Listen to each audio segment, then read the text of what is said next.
I'm a cold-blooded killer. If I even suspect you're an undercover cop, anything you say could be the last words of your life. You lied to me, old man. I'm lying to you. I'm telling you all about it. How did you get away from an MI6 snatch squad? I had a bit of help. Yeah. I got a tip-off. They were on their way. Who from? I don't know. There was no number. It was just a message. His answer sounded reasonable enough. For the sake of that order, I decided to trust him for now. But my suspicions are never baseless. The man standing in front of me is named Norman, a top-tier gunsmith. The weapon I used to take out a politician before. He built it with his own hands. We met on the dark web and had never seen each other in person. This was our first face-to-face. The job was urgent.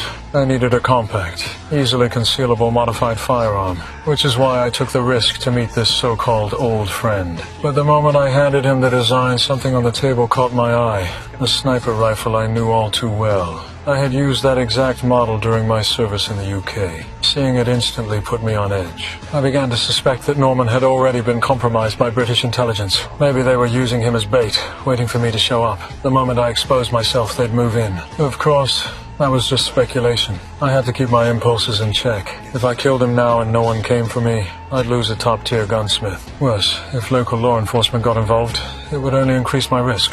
So I decided to let him finish the gun first, and then get my answers. Norman's right hand was injured, so he could only guide me verbally while I operated the machinery. It was our first time working together, but everything went smoothly. Almost no mistakes. A few days later, the sniper rifle, sleek, shaped almost like an arrow, was finally complete. The weapon was ready.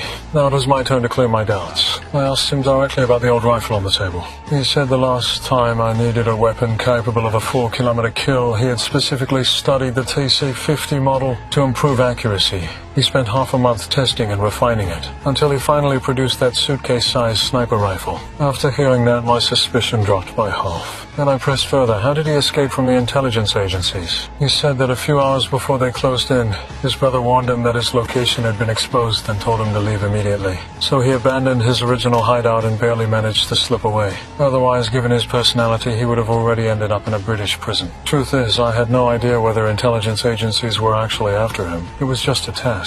For me, whether he was lying didn't really matter.